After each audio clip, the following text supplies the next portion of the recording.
la situation devient ingouvernable. Macron s'en délecte parce qu'une partie de son pouvoir, une partie du temps qu'il gagne au pouvoir, c'est d'instaurer le chaos.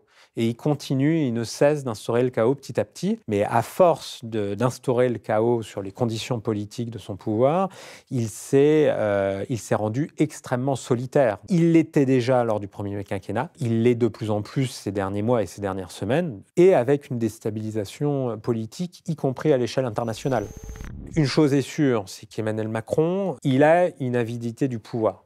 Son moteur, c'est le pouvoir. C'est pas l'argent, c'est pas sa position sociale, c'est avant tout le pouvoir. L'idée du troisième mandat, il l'a eu vraiment. Et il l'a toujours vraiment. Depuis 2023, les relations entre Emmanuel Macron et Benyamin Netanyahou sont devenues exécrables. Exécrables, le mot est faible. Et en coulisses, c'est des relations qui sont extrêmement difficiles et où tous les coups sont permis. Les relations entre les services extérieurs français, mais même contre-espionnage français, et l'Élysée sont devenues aussi très difficiles. Avant le temps des prédateurs, comme certains le présentent, les prédateurs étaient déjà là du côté américain. Et donc, bien évidemment, le maillon faible là-dedans, c'est l'Europe. L'Europe est vue comme une proie. Ce que la plupart, même des sociétés européennes, ne veulent pas comprendre, c'est que le monde ne tourne plus autour de l'Europe.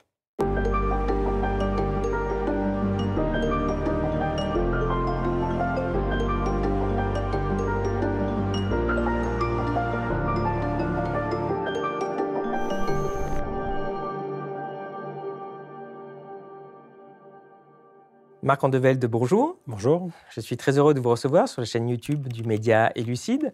Alors, vous êtes journaliste d'investigation et fin connaisseur des coulisses du pouvoir.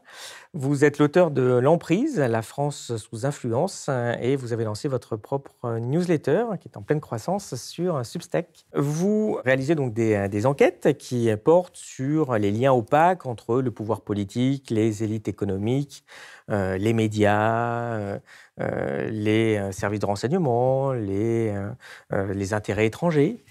Et donc, ce que vous faites, c'est vous décortiquer tous ces liens d'intérêt et avec ça, finalement, vous donner du sens aux opérations politiques qui sont assez souvent désastreuses. On le voit encore en ce moment, qui ont lieu dans notre pays. Alors, on va parler de tout ça aujourd'hui, mais bon, pour commencer, évidemment, j'ai envie d'avoir votre réaction sur la semaine complètement folle qu'on a vécue et qui a commencé avec tout ce sketch Le Cornu, avec ce magnifique gouvernement, le retour de Bruno Le Maire, qui aura duré moins longtemps que le temps d'une livraison de pizza, et puis évidemment ce qui s'est passé dans les jours qui ont suivi. Comment vous avez vécu ça et surtout, d'après vous, quelle est la stratégie de Macron? Qu'est-ce qu'il veut faire, évidemment à court terme, mais aussi peut-être à moyen, long terme? Bon, on a un peu vécu on va dire une pièce de théâtre de boulevard ces derniers jours. Pourquoi ? Parce qu'en réalité, Emmanuel Macron, contrairement à ce qui a été présenté, ne souhaitait pas particulièrement nommer Sébastien Lecornu à Matignon. Moi, dans les informations que j'ai, c'est qu'il aurait voulu dans un premier temps nommer Castex, le seul en qui il a confiance. Castex lui a dit non. Finalement, donc, c'est tombé sur Lecornu parce qu'il était soutenu notamment en interne à l'Élysée par ce qu'on appelle l'aile Madame, c'est-à-dire par Brigitte Macron. Donc en fait, Emmanuel Macron a quasiment poussé son Premier ministre dans une situation d'échec. Et en même temps, dans la dernière ligne droite, le Premier ministre lui-même a dit en gros, j'abandonne, quoi. C'est-à-dire parce que la proposition qu'il a faite de son gouvernement était une vaste blague, pour pas dire que c'était une proposition assez insultante vis-à-vis des Français. Donc, donc il donne sa démission comme une sorte d'échappatoire pour sa propre personne vis-à-vis du président de la République, qui ensuite se retrouve tout seul sur les quais de Seine, filmé par BFM. Bon, bref, donc on est dans une forme de dramatisation. Ce qu'il faut voir, c'est qu'Emmanuel Macron, depuis plusieurs mois, je l'ai expliqué, joue le chaos, principalement, pour gagner du temps, toujours un peu de temps. C'est le banquier d'affaires qui essaye de gagner encore un peu plus de temps possible pour se maintenir au pouvoir. Il y a, je l'ai dit, beaucoup de gens qui en appellent à la démission. Maintenant, un peu plus la dissolution, mais il ne faudrait quand même pas trop aller là-dedans parce que les députés, ils aimeraient quand même garder leur siège. Donc, il ne faut pas être dupe aussi de la situation, hein. On est dans une situation complexe où finalement les forces politiques, quelle qu'elle soit, hein, de gauche et de droite, jouent quand même un jeu d'intérêt très lié à 2027, à la présidentielle. Donc certes, plus ça se rapproche et plus les tensions sont importantes. Là-dedans, En 2024, quand il a dissous, oui, je l'avais raconté moi à l'époque, il jouait le Rassemblement national à Matignon dans un premier temps. Toujours le chaos, utilisé pour apparaître lui comme le sauveur, pour potentiellement revenir au pouvoir en 2032. Bon, il a une constante, c'est toujours le bazar. Deuxième constante, c'est ceux qui pourraient apparaître comme ses successeurs, il veut toujours leur casser les genoux, en fait, à chaque fois, donc Attal, Philippe en particulier. Là, en gros, les options qui sont sur la table, il pourrait très bien faire venir, décider la gauche, enfin la gauche de ce qui reste, mais au pouvoir en disant tenez, moi j'ai essayé toutes les options, allez, essayons cette option-là.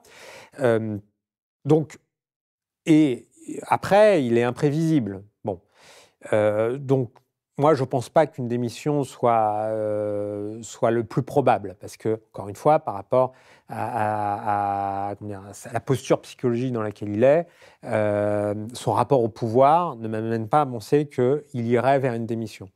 Au contraire, en plus, il est plutôt têtu, et plus on l'amène dans le corner, et plus il se bagarre comme un boxeur qui essaye de contrer les coups.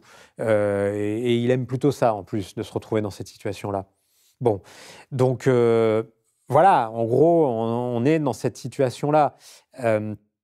En réalité, ça se joue quand même sur une autre option dont on m'a parlé.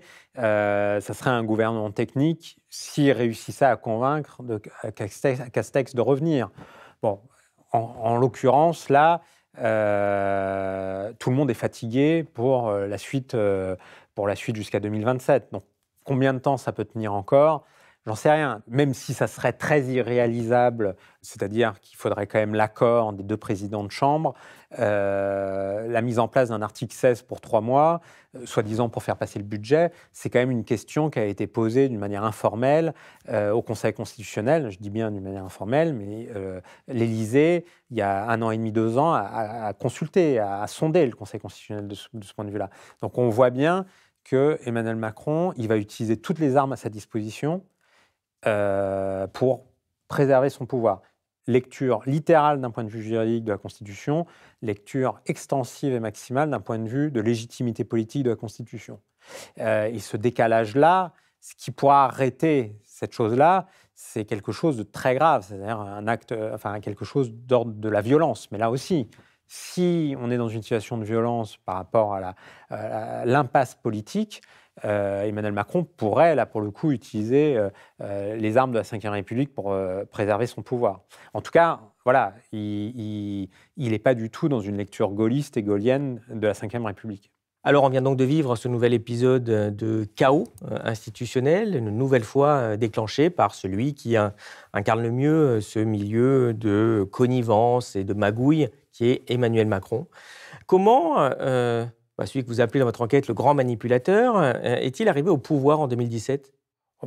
L'histoire maintenant est relativement connue, même si effectivement je l'ai décortiquée par mes premières enquêtes, parce que, donc, je le rappelle, j'ai été le journaliste qui a écrit le premier livre sur Emmanuel Macron en 2015, et ça s'appelait à l'époque L'ambigu Monsieur Macron, qui était déjà une sorte... alors ça a été présenté comme une bio, mais c'était pas vraiment une bio, c'était plus une enquête sur le parcours politique et justement au sein du pouvoir, tant politique qu'économique d'Emmanuel Macron. Donc je revenais dans cet ouvrage-là, notamment sur tout son parcours à la Banque Rothschild, par exemple, la commission Attali. Je me suis intéressé à l'époque à sa nomination comme secrétaire général adjoint à l'Élysée, puis comme ministre de l'économie. Là, pour le coup, plutôt sur la partie du pouvoir socialiste, on pense à Jean-Pierre Jouyet, ensuite, qui est devenu secrétaire général lui-même et qui était l'un des protecteurs d'Emmanuel Macron sous les socialistes. Mais à l'époque, quelque chose me surprend assez rapidement, c'est le côté caméléon du personnage Emmanuel Macron, qui se retrouve en fait à la conjonction, effectivement, comme vous dites, de plusieurs réseaux, pas uniquement politiques, pas uniquement économiques, pas uniquement même d'influence, mais c'est un peu un mélange de ces 3 composantes-là autour d'Emmanuel Macron qui qui explique un peu sa fulgurance en termes de parcours. Comme il le disait, l'élection traditionnelle par le maire, puis la députation, c'était un cursus d'un ancien temps, c'était ces termes à lui, pour expliquer qu'il pouvait avoir l'outrecuidance de se présenter à la présidentielle sans justement avoir eu un quelconque mandat électoral. Donc Macron est, de ce point de vue-là, une rupture, mais également une continuité. Une rupture dans le rapport au monde politique traditionnel qu'on pouvait connaître avant son élection, avec les deux partis traditionnels, donc LR maintenant, mais ex-UMP, ex-RPR, et en face le Parti socialiste, qui se partageait grosso modo le pouvoir. Donc Macron est réellement une rupture de ce point de vue-là quand on regarde l'histoire longue de la Ve République, et en même temps une continuité, notamment sur le plan idéologique, parce que, comme je le rappelais et je le décortiquais dans l'ambigu Monsieur Macron, il est également une sorte de synthèse entre ce qu'on peut appeler le néolibéralisme, c'est-à-dire en fait une forme de défaitisme ou d'abdication du politique par rapport aux lois du marché et du droit. Et Macron se loge tout à fait là-dedans aussi, c'est-à-dire en gros, il n'y a pas d'alternative à la politique économique, il n'y en a qu'une qu'il faut suivre, et il s'est glissé là-dedans. Pour autant, même si c'est un projet ancien, accaparer le pouvoir et récupérer la présidence de la République, le plus haut poste, on va dire, c'est un projet ancien, et ça je m'en suis aperçu à travers mon deuxième livre, parce que je décrivais des réunions qui étaient organisées en cachette même de François Hollande à l'Élysée dès 2013, entre 2013 et 2015, alors qu'il était secrétaire général adjoint de l'Élysée.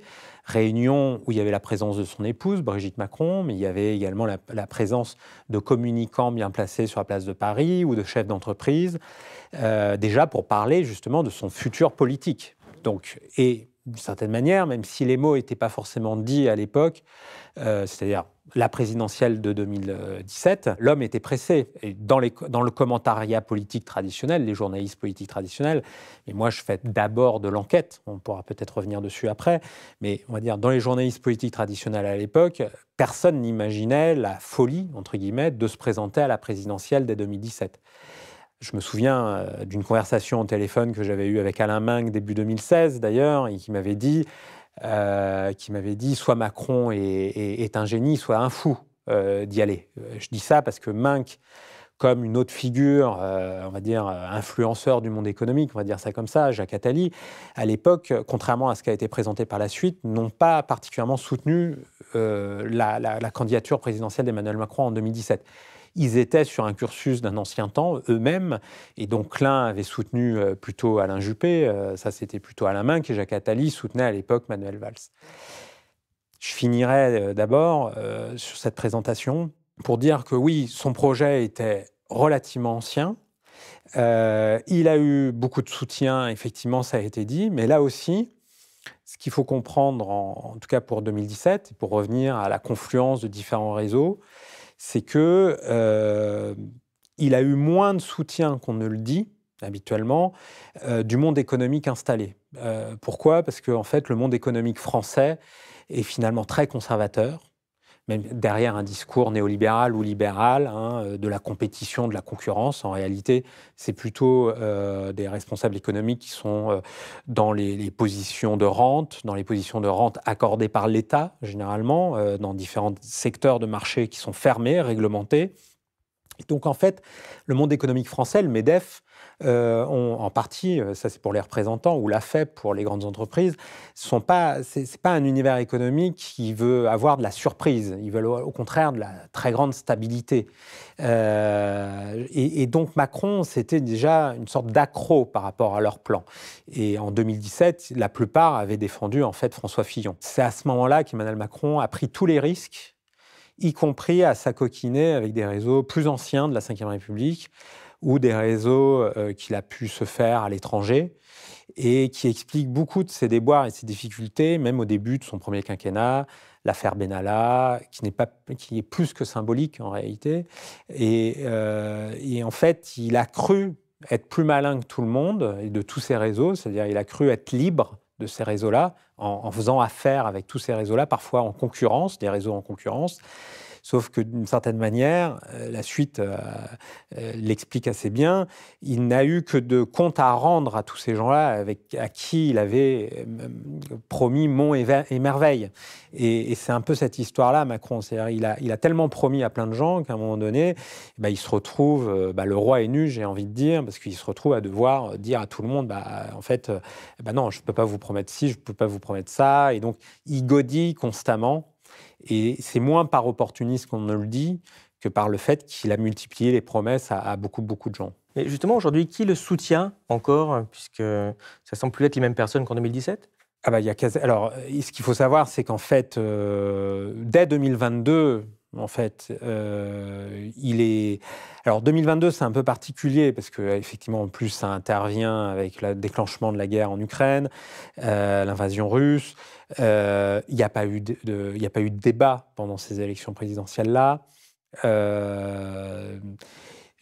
Là, j'ai envie de citer Attali, pour le coup, qui, dès 2016, avait dit « Mais Macron, finalement, c'est le vide de la politique française. » C'est-à-dire que, par défaut, en fait, il y avait peu de gens en capacité de pouvoir se placer. Et Macron a eu cette folie, entre guillemets, personnelle de s'y placer. Ce qu'il faut savoir, c'est qu'aujourd'hui, mais je dirais dès 2022, en tout cas dans les premiers mois de son second quinquennat, il perd énormément de soutien.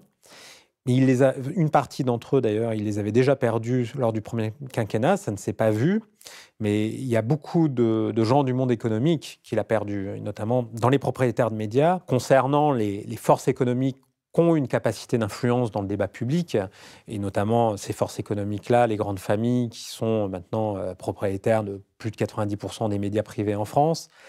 Ça fait bien longtemps que les relations sont dégradées.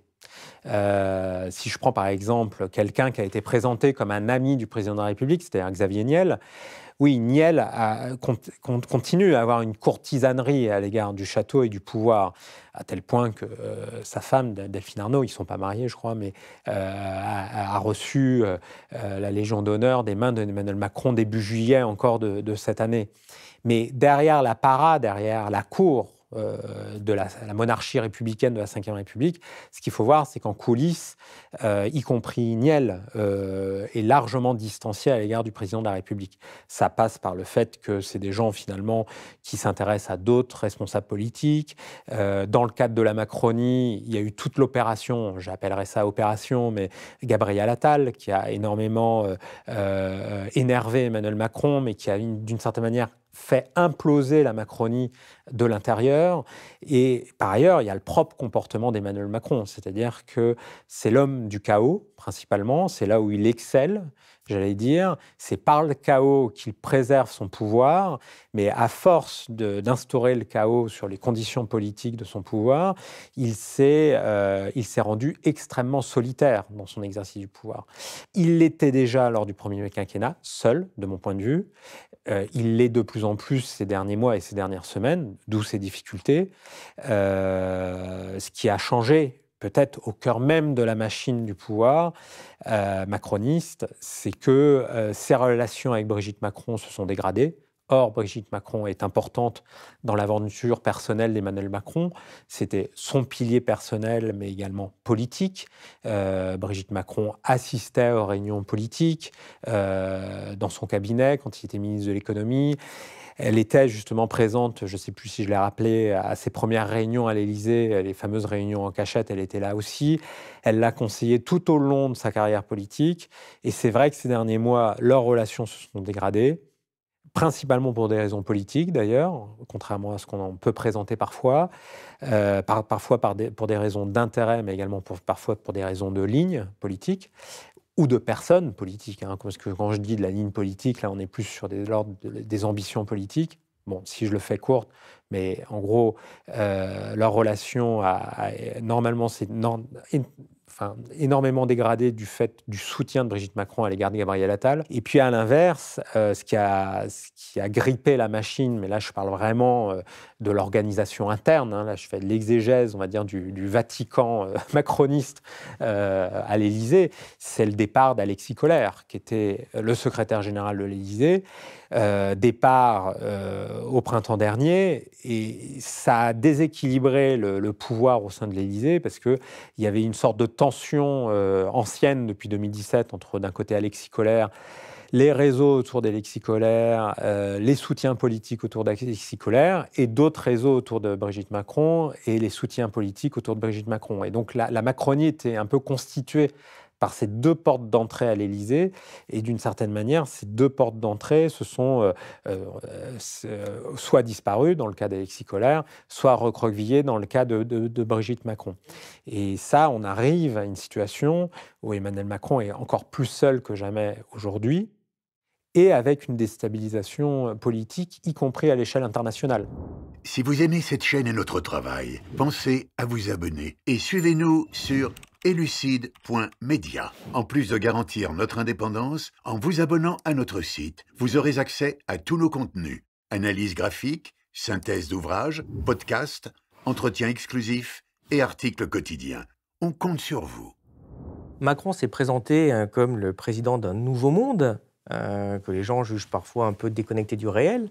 Mais vous expliquez qu'en fait, il gouverne beaucoup avec les méthodes de l'ancien monde. Pourquoi ? Les oppositions en général, même sur un plan, les oppositions, j'allais dire, les critiques du régime, entre guillemets, dès le départ, on fait de Macron quelque chose d'extérieur à la Ve République. Alors, il y a la peinture de « C'est le banquier de chez Rothschild », alors qu'en fait, sous la Ve République, il faut le rappeler quand même, Pompidou venait de Rothschild également. Donc, la Ve République est beaucoup plus composite qu'on peut le dire habituellement.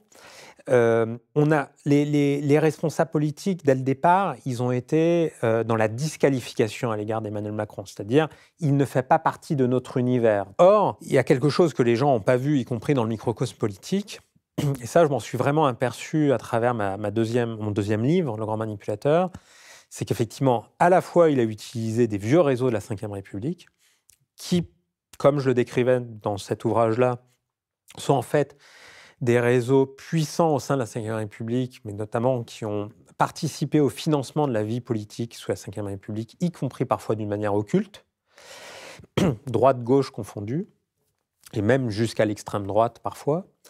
Et donc Macron est aussi le résultat de ça. En fait, les trois mentors d'Emmanuel Macron, je vais vous les citer, ces trois mentors qui ont joué un rôle de l'ombre dans la politique française. D'abord, Henri Herman. Henri Herman est, pour ainsi dire, peut-être le principal et premier mentor d'Emmanuel Macron. C'était un industriel de la grande distribution. Il n'était pas dans les hypermarchés totalement. C'est lui qui a fondé, en tant que promoteur, les premiers centres commerciaux, notamment à Grenoble, et puis après, ça a essaimé un peu partout dans le pays.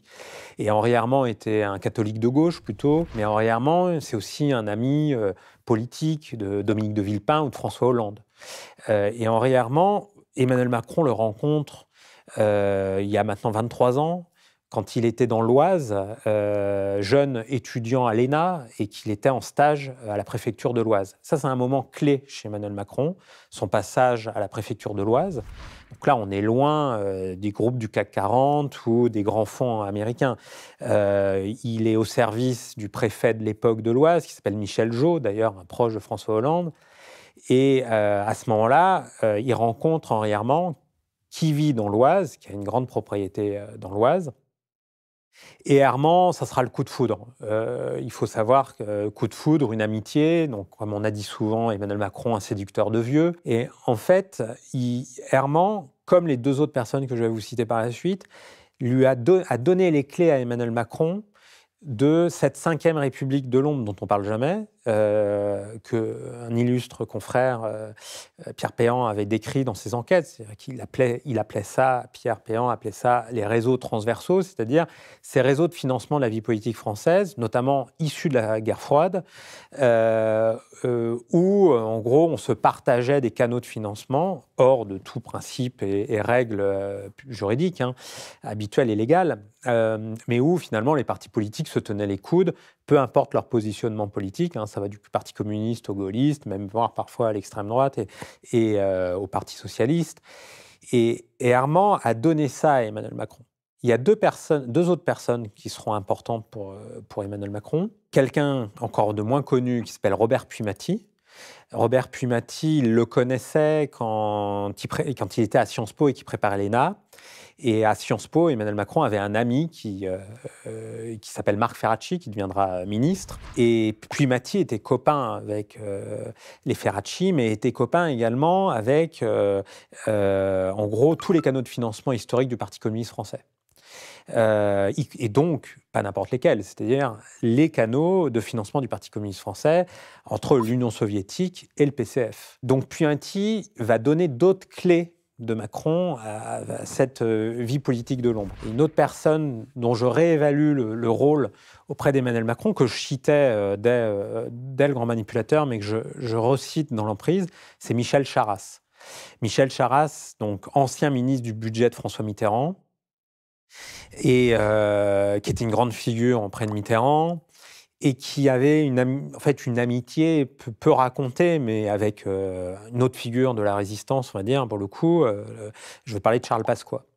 Et ça a été les réseaux Pasqua-Charasse, très importants sous la Mitterrandie, mais même par la suite, notamment dans la France-Afrique. Et Charasse a aussi été celui qui a donné les clés de Macron de l'Élysée. Et Charasse va permettre à Macron, alors à la fois ce contact avec les réseaux que je vous évoquais là, comme Puy-Maty et Armand, mais en plus va lui donner les clés du fonctionnement du régalien dans l'État, c'est-à-dire les services de renseignement, c'est-à-dire l'intérieur, Beauvau, ou le fonctionnement de l'Élysée, tout simplement. Alors, vous nous racontez finalement toutes ces magouilles de la 5e, qui ne datent pas en effet de Macron. Mais là, on vient d'assister à quelque chose d'assez violent, qui est quand même la chute de Nicolas Sarkozy, qui vient de se prendre 5 ans ferme. Est-ce que cet exemple, ça a un peu, refroidi, un peu inquiété les réseaux de l'ombre, de voir que finalement, quand même, la justice peut s'abattre parfois sur quelques personnes? Ça a inquiété, oui. Surtout que la personne qui a, on va dire, le prix le plus cher, pour parler trivialement, en fait, au-delà même de la personne de Nicolas Sarkozy, c'est Alexandre Djouri. Alexandre Djouri, que j'évoque dans l'emprise d'ailleurs, je parlais de Pierre Péan tout à l'heure, donc grand intermédiaire de la Ve République, en tout cas depuis les années 90, que certains présentent comme un porteur de valise, qui a été accusé donc d'avoir participé au financement de la campagne électorale de Nicolas Sarkozy en 2007, ce que la justice ne reconnaît pas. La justice reconnaît des faits de corruption active dans le cadre d'Alexandre Djouri. Et c'est pour ça qu'il a été condamné quand même à 6 ans de prison. Et il est actuellement en prison. C'est l'un de ceux qui s'est retrouvé en prison, mandat de dépôt, dès l'énoncé du jugement il y a quelques jours. Et Djouri, effectivement, c'est au-delà de la personne de Djouri. Djouri, c'est tous les réseaux qu'il y avait derrière. Je parlais de la France-Afrique, c'est le système ELF, la question du pétrole. Ça remonte à très loin, cette histoire-là. Et finalement, pour répondre à votre question, oui et non, ça a inquiété, mais de mon point de vue, c'est déjà parce que Djouri aujourd'hui n'avait plus forcément beaucoup le pouvoir, entre guillemets. Il était déjà tombé de son piédestal, on va dire. Et en même temps, c'est parce que, en fait, les héritiers des réseaux de Djouri, si je le fais très très courte, mais en fait, on les retrouve et on les a retrouvés à travers l'affaire Benalla. Ça, c'est ce que j'ai décrivais dès Le Grand Manipulateur. Et là, il y a tout un tas de personnalités. Il suffit de lire, là, pour le coup, mes enquêtes pour voir qu'il y a des filiations. Il y a des réseaux d'intérêt qui donc se rapprochent de responsables politiques, en l'occurrence Emmanuel Macron. Ce qu'il faut comprendre, c'est que il n'y avait pas qu'un gang Nicolas Sarkozy, entre guillemets, autour de Nicolas Sarkozy. Et je dis gang parce que la justice a parlé d'association de malfaiteurs. D'association de malfaiteurs. Il faut voir que même des gens qui étaient au procès de Nicolas Sarkozy, je pense à Thierry Gaubert, par exemple, qui donc, a été acquitté, lui, on a pu les retrouver dans des réseaux, même autour d'Emmanuel Macron en 2017. La sensibilité de l'affaire Benalla, qui a éclaté en 2018, et le fait que ça a perduré, en fait, les réseaux ont perduré, montre finalement une forme d'impunité. Donc moi, je dirais que en réalité, et l'exemple parfait de ça, et c'est un responsable politique plutôt, même si ça fait longtemps qu'il n'a plus de mandat, mais il a été présenté, il a été conseiller officiel du président de la République à l'Élysée, c'est la figure de Thierry Solère. Parce que Thierry Solère, pour comprendre l'importance de Thierry Solère, ou de Pierre Charon par exemple, mais de Thierry Solère, 13 mises en examen. Thierry Solère, pourquoi il est important Thierry Solère? Parce que c'est un héritier des réseaux Pasqua-Charras, les Hauts-de-Seine.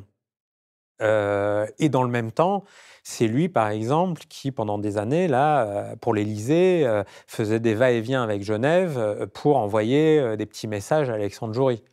Donc, vous voyez, ces réseaux-là, ils sont très puissants. Et donc, pour répondre à la question, non, ça a inquiété, mais en fait, je pense que l'impunité prime dans ces réseaux-là, et surtout, la justice est toujours en retard. C'est-à-dire qu'en fait, déjà, ils n'ont qu'une vision très parcellaire des choses.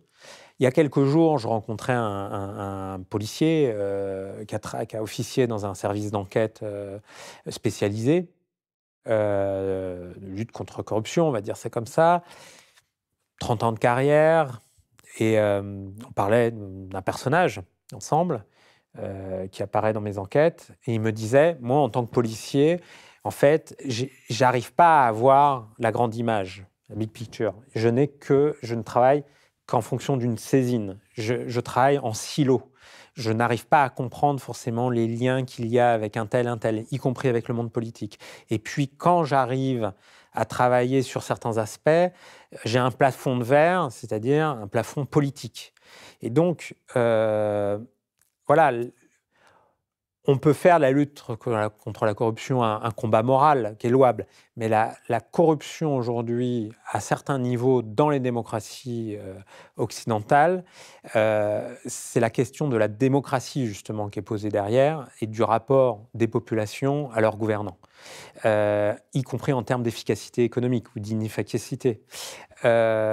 Et également d'amenuisement du cadre démocratique par rapport au fait que la corruption permet surtout de compromettre les responsables politiques au plus haut niveau et de les amener à prendre certaines décisions qu'ils n'auraient pas forcément prises totalement. C'est-à-dire que, en gros, la corruption permet à des tiers de s'infiltrer dans la décision démocratique, le rapport entre la population et le gouvernant. Et ça, c'est quelque chose qui est généralement peu rappelé, parce qu'on en fait une question morale, la lutte contre la corruption.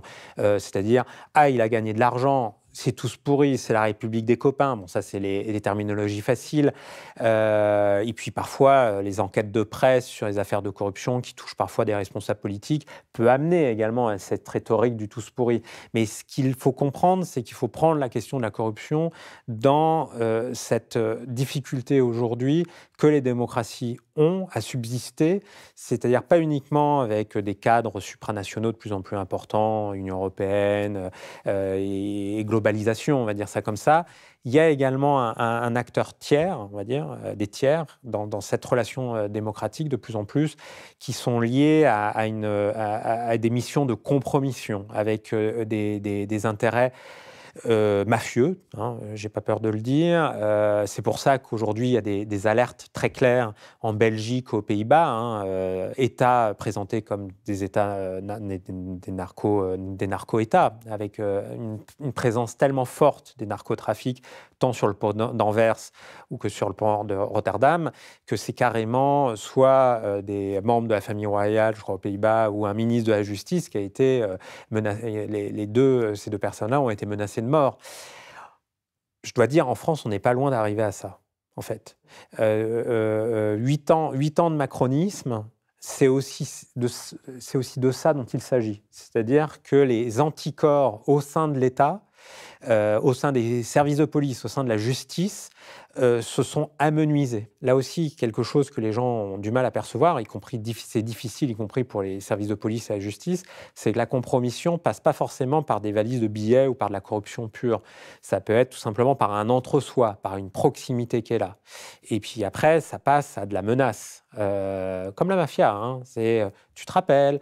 Et donc, il y a une forme de menace qui s'instaure. On en est là aujourd'hui. C'est-à-dire que quand il y a des responsables politiques qui parlent d'ingérence étrangère, ils devraient avoir une hygiène du pouvoir intégrant cette ingérence étrangère. Et ça passe, par exemple, par leur utilisation des smartphones, qui sont autant de mouchards aujourd'hui.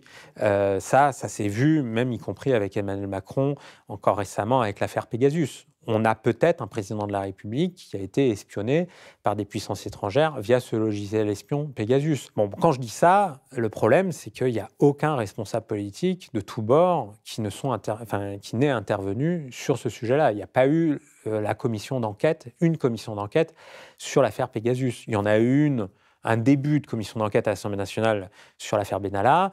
Il y en a eu finalement au Sénat où davantage de questions ont été posées.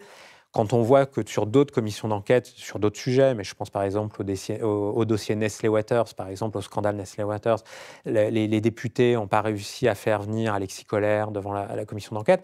Donc là, quand je parlais d'amenuisement sous la Macronie, c'est qu'on est dans un cadre de la Ve République où les pouvoirs sont énormément concentrés à l'Élysée de toute manière. On est dans cette monarchie présidentielle. Et qu'à la faveur du parti unique, ce que je présente comme parti unique, c'est-à-dire le parti unique présidentiel, les contre-pouvoirs sont amenuisés ces dernières années. Alors, l'année dernière, au moment de la dissolution, on a vu passer quelques papiers, quelques rumeurs sur le fait que Macron réfléchirait peut-être à faire un 3e mandat, alors qu'aujourd'hui, c'est interdit, là, dans la rédaction actuelle de la Constitution. Est-ce que c'est vraiment dans son agenda, vous pensez ? Alors oui, alors déjà, c'est dans son agenda, en tout cas, ça l'était. Et d'ailleurs, j'ai été l'un des premiers à dire qu'il souhaitait faire un 3e mandat. C'est-à-dire que dès octobre 2022, dans un article de La Tribune, à lequel je collaborais à l'époque, j'expliquais qu'effectivement, Emmanuel Macron souhaitait faire un 3e mandat. Et même dans cet article-là, je posais la question de, en fait, il ne peut pas faire un 3e mandat consécutif du fait de l'interdiction de faire 3 mandats consécutifs. Et donc, toute la question se pose de comment il va faire pour enjamber l'élection de 2022 et revenir aux affaires en 2027. Bon. Et donc, je posais dans l'article la question, où va-t-il trouver son Medvedev ? Je faisais cette comparaison un peu audacieuse, mais qui a été reprise bien après par différents commentateurs. Et 2 mois après mon article, d'ailleurs, Georges Malbruno a, lui, sorti, on va dire, d'autres éléments d'information plus intrigants qui ont ensuite à provoquer, là, pour le coup, on va dire, pour reprendre votre terme, une rumeur et des cancans, on va dire, dans le petit milieu politique, parce que Georges Malbruno, par un tweet, je crois qu'il datait de décembre 2022, expliquait que des sources de renseignement français, donc là, il annonçait à la couleur, DGSE, quasiment, que Emmanuel Macron arriverait à une situation de chaos où il proposerait finalement de démissionner et que par cette faille, présentait-il les choses ainsi, par cette faille juridique, alors en fait les choses sont plus compliquées, il arriverait après la démission à se présenter pour un 3e mandat quasiment d'une manière consécutive. Bon, depuis, il y a eu tout un débat avec des constitutionnalistes, donc question suffisamment sérieuse pour que des constitutionnalistes s'en emparent, donc ont montré que le scénario démission, puis ensuite 3e mandat d'affilée, il pourrait pas le faire décemment. Les questions se sont reposées quand Richard Ferrand est devenu patron du Conseil constitutionnel, là il y a quelques mois, nommé par le président de la République. Une chose est sûre, c'est qu'Emmanuel Macron, comme je le disais au début, il a une avidité du pouvoir. Son moteur, c'est le pouvoir. C'est pas l'argent, même s'il en a eu et il en a. C'est pas sa position sociale, c'est avant tout le pouvoir. Et c'est quelque chose qui a été extrêmement, peu comprise de mon point de vue, par ses opposants, de quelque couleur politique que ce soit, parce qu'il ne voit pas que Emmanuel Macron devra toujours gagner du temps dans la position dans laquelle il est aujourd'hui encore, même malgré sa faiblesse en termes de légitimité politique. Il utilisera de toute façon une lecture littérale d'un point de vue juridique, la Constitution, et extensive ou maximale d'un point de vue politique. Il reste accroché à son rocher, et donc en fait, l'idée du troisième mandat, il l'a eu vraiment. Et il l'a toujours vraiment, malgré la situation dans laquelle il se trouve aujourd'hui. Et là, c'est pareil, ça a mis beaucoup de temps à émerger dans les discussions politiques, notamment auprès des opposants. Alors maintenant, il y a plein de journalistes politiques, même qui ont fait des livres pour dire qu'effectivement, il espère revenir en 2032. Oui, j'ai parlé de 2027 tout à l'heure, mais donc de revenir, Emmanuel Macron pense revenir en 2032. Et donc, ça explique au moins une chose, cette perspective-là d'Emmanuel Macron, ça explique sa volonté quasiment totalement destructrice de détruire tout successeur. C'est-à-dire que la guerre qu'il a menée à Édouard Philippe, puis la guerre qu'il a menée à Gabriel Attal, ne peut se comprendre que par cette ambition un peu démesurée d'Emmanuel Macron pour un éventuel troisième mandat. Je ne dis pas que ça sera réalisable, je ne dis pas que c'est réaliste. Je dis qu'il est dans cet état d'esprit-là. C'est-à-dire que il veut garder le pouvoir, il veut le conserver jusqu'au bout. Voilà. Est-ce que son autoritarisme qu'on voit dans la gestion des crises politiques, est-ce qu'il se retrouve aussi en interne ? Oui, alors d'autant plus que alors le terme autoritarisme est intéressant parce qu'en fait, la Ve République lui confère énormément d'autorité, normalement, et énormément de pouvoir, c'est bien le problème, d'un point de vue démocratique. Hein, on est dans une constitution faiblement démocratique. Et autoritariste parce que on l'a même vu dans la gestion des mouvements sociaux, par exemple, des Gilets jaunes, ça a été toujours plus loin dans la répression et toujours plus loin dans, effectivement, le terme est juste, l'autoritarisme, c'est-à-dire plus de légitimité politique et au contraire un début de violence d'État à l'égard de nos concitoyens ou à l'égard même de ses propres collaborateurs. Et donc, quand je dis la guerre à l'égard de Gabriel Attal ou à l'égard d'Édouard Philippe, ça pourrait s'apparenter à du commentariat politique, délectant de bisbilles internes. Mais ce qu'il faut voir, c'est que dans la Macronie, il y a eu une très forte violence politique, personnelle, intrapersonnelle. Les termes d'Emmanuel Macron en privé, ça a été dévoilé un petit peu au moment d'une série de reportages dans Le Monde en décembre dernier, qui montraient d'une certaine manière que l'establishment journalistique commençait à ne plus soutenir Emmanuel Macron. Mais ça a été dit, il y a eu des propos rapportés extrêmement méchants ou désagréables d'Emmanuel Macron à l'égard de Gabriel Attal. Ça, c'est vrai, le niveau de violence impliqué par Emmanuel Macron dans son rapport, y compris à ses propres soutiens, est extrêmement important. Ce que je disais dès 2019 dans mon livre, c'est il séduit, il utilise, il jette. Alors parfois, il ne jette pas, mais en tout cas, globalement, il est dans un rapport extrêmement utilitariste aux personnes. Il est sans affect, extrêmement froid, très manipulateur. Bon, ça, comme tout responsable politique, hein. Mais il monte toujours d'un cran dans ces relations-là. Par exemple, quand je parlais de tension avec Alexis Kohler dès 2022, hein, avant le départ d'Alexis Kohler, par exemple, en 2022, je faisais tout un papier dans la Tribune également, où je parlais de la guerre secrète entre Alexis Kohler et Emmanuel Macron. Il faut savoir que moi, on m'a rapporté des engueulades dans la cour de l'Élysée ou même dans les bureaux de l'Élysée, entre les deux personnages, entre Alexis Kohler, secrétaire général de l'Élysée, et Emmanuel Macron. Donc, ça a été toujours plus loin dans la violence et dans le conflit, y compris du fait d'une hygiène de vie qui n'est pas particulièrement correcte. On dort peu, et puis excitant, on a des boissons, et donc forcément, ça crée un comportement personnel de plus en plus erratique. Bon. Et donc, voilà. Donc ça, juste pour revenir sur Le Cornu, en fait, Le Cornu, il s'est retrouvé dans la seringue, c'est-à-dire que Macron l'a mis dans une position d'échec. Et d'ailleurs, lui-même, le Cornu, finalement, a claqué la porte là, par le choix de gouvernement qu'il a proposé. Mais ce qu'il faut savoir, c'est qu'Emmanuel Macron ne souhaitait pas que Retailleau soit nommé de nouveau ministre de l'Intérieur. Pourquoi? Parce que Retailleau et Macron, la question c'est l'Algérie derrière. Et donc Macron ne voulait surtout pas entendre parler d'un retour de Retailleau au gouvernement. Donc le Cornu, il s'est retrouvé comme une balle de flipper dans un flipper, avec des injonctions contradictoires, ça c'est très macroniste. Avant, d'autres premiers ministres se retrouvaient comme une boule de flipper dans le flipper avec Emmanuel Macron qui s'amuse, avec des injonctions contradictoires. Et donc, c'est juste ingouvernable. La situation devient ingouvernable. Mais c'est ce que je disais tout à l'heure, Macron s'en délecte parce qu'une partie de son pouvoir, une partie du temps qu'il gagne au pouvoir, c'est d'instaurer le chaos. Et il continue, il ne cesse d'instaurer le chaos petit à petit, parce qu'il est d'abord et avant tout pour sa propre ambition personnelle, plutôt que pour un projet pour le pays. Mais moi, ça fait longtemps que je le décris, ça. Alors après, la situation est ingérable, du fait aussi du rapport de force politique qu'il y a dans le pays, où en fait, il y a une sorte de petit théâtre, et où en fait, il y a très peu de forces politiques qui veulent vraiment revenir aux élections, soit pour préserver leur prébande à l'Assemblée nationale, ou parce qu'ils sont tous les yeux rivés à 2027. Le problème là-dedans, c'est qu'on est dans une situation internationale quasiment inextricable, avec des très fortes tensions internationales, tant au Moyen-Orient que sur la question de la Russie, la question de la Chine, Trump, bien évidemment.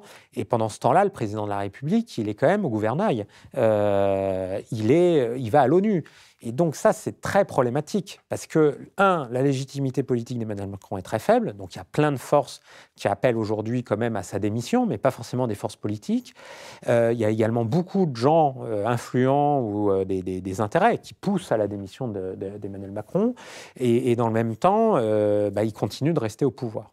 Justement, comme vous le soulignez, il y a aussi un domaine qu'il a investi, on a vu d'ailleurs un peu de chaos, c'est les relations internationales. Il fut un temps où la diplomatie française avait quand même une très bonne réputation, une influence réelle. Comment a évolué le Quai d'Orsay ces dernières années? C'est une catastrophe. C'est une catastrophe. Alors, bien avant lui, il y avait déjà eu Nicolas Sarkozy qui s'était pris la tête, on va dire, contre le corps des diplomates.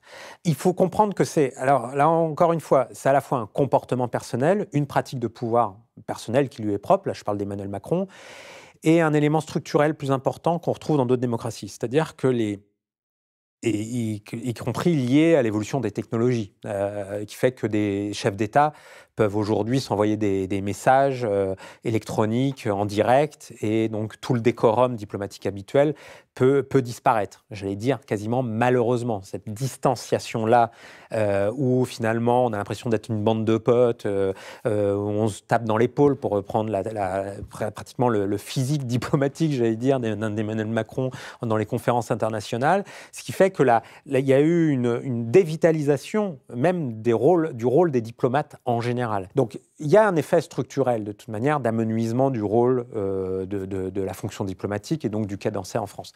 Mais clairement, Emmanuel Macron n'a cessé, d'amenuiser le pouvoir encore plus d'un point de vue institutionnel, allant même jusqu'à détruire, d'une certaine manière, le recrutement traditionnel des diplomates, et donc d'attaquer le corps des diplomates en tant que corps. Il en a fait quasiment disparaître la terminologie, par la nomination de certains ambassadeurs à l'étranger, qui n'ont justement pas ce parcours de diplomate professionnel, que par une concentration de pouvoir diplomatique à l'Élysée, tant sur la cellule diplomatique, et plus problématique, et ça je le décrivais dès 2019, par une multiplication, et j'en parle dans l'emprise, des canaux de diplomatie parallèle, avec finalement quelques dizaines d'acteurs, parfois pas du tout de profession diplomate, qui sont à la conjonction du milieu du renseignement, du militaire, de la barbouze, pour aller dire plus vulgairement, et aussi d'intérêts économiques du complexe militaro-industriel français,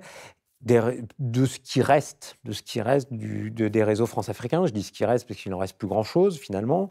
Et ces gens-là qui ont pris le pas y compris sur le Quai d'Orsay. On l'a vu dès 2017, conférence qu'a organisée à Celles-Saint-Cloud par Emmanuel Macron sur la question de la Libye. Ça, je le racontais longuement dans mes enquêtes précédentes, mais comment Emmanuel Macron a totalement contourné le Quai d'Orsay sur cette question-là.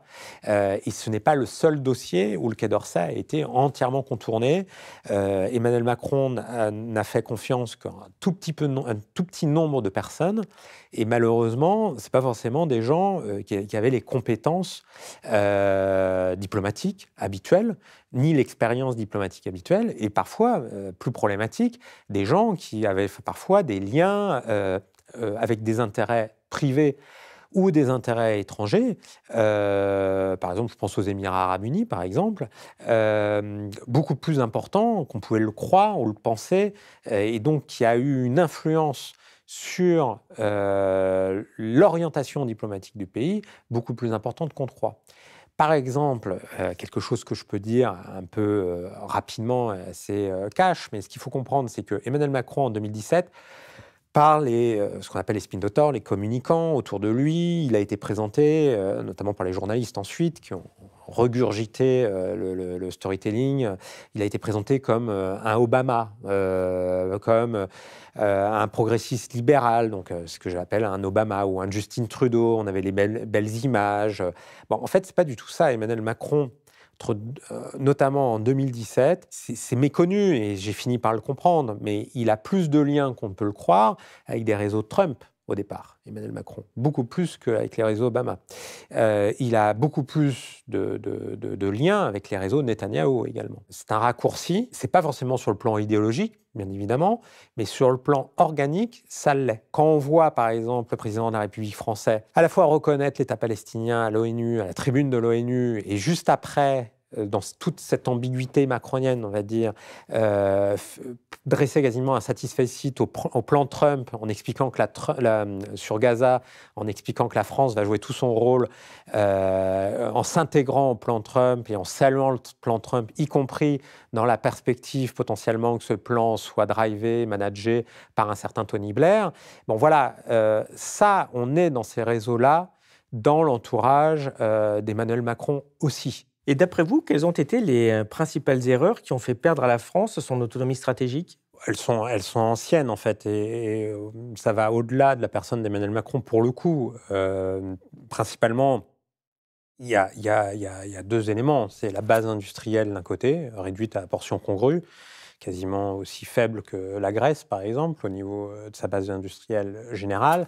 Et puis, sur la question industrielle, c'est le complexe militaro-industriel, mais également énergétique français, où les choix n'ont pas été faits ou uniquement faits avec des injonctions contradictoires.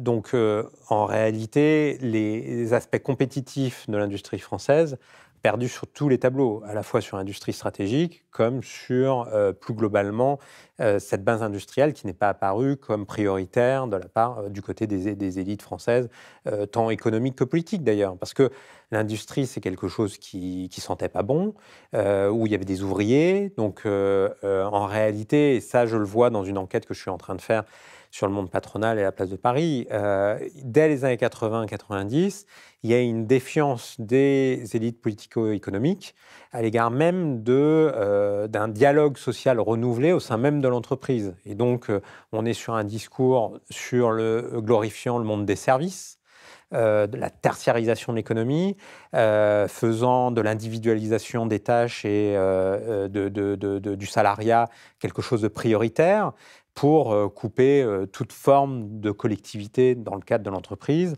Voilà, en gros, c'est aussi la peur des rouges, des syndicats et des mobilisations salariales qui ont amené à une désindustrialisation de la France. On dit souvent que c'est lié, bien évidemment, à des questions monétaires, c'est vrai, c'est lié et donc à des choix qui ont été faits du côté européen, mais la France a participé à ça, mais il y a également des aspects plus triviaux des acteurs économiques eux-mêmes qui, derrière un discours glorifiant le risque, la prise de risque, sont en réalité sur l'amenuisement des risques au maximum, et donc y compris des risques sociaux au sein même des entreprises. Donc en gros, il ne faut surtout pas qu'il y ait de la conflictualité sociale, et donc on a d'une certaine manière extériorisé cette conflictualité sociale au monde de l'entreprise, qui est devenu quelque chose de lyophilisé, de quelque chose de violent, tout en étant lyophilisé, mais extériorisant la conflictualité sociale, on l'a vu justement par des explosions de plus en plus erratiques, hors du cadre habituel des syndicats, du rapport au patron,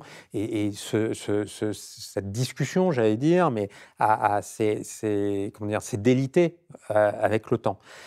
Ça, de mon point de vue, ça explique aussi l'extrême faiblesse française de ce point de vue-là. Et donc derrière, il y a un discours réifiant totalement la globalisation financière, le libre-échange, qui fait que, par exemple, la question, et on l'a vu avec le Covid, qui a été une sorte d'effroi pour les Français, mais la question de la diversification des supply chains, des chaînes de prévisionnement, n'était pas du tout une question qui était mise à l'agenda ni politique, ni des responsables économique.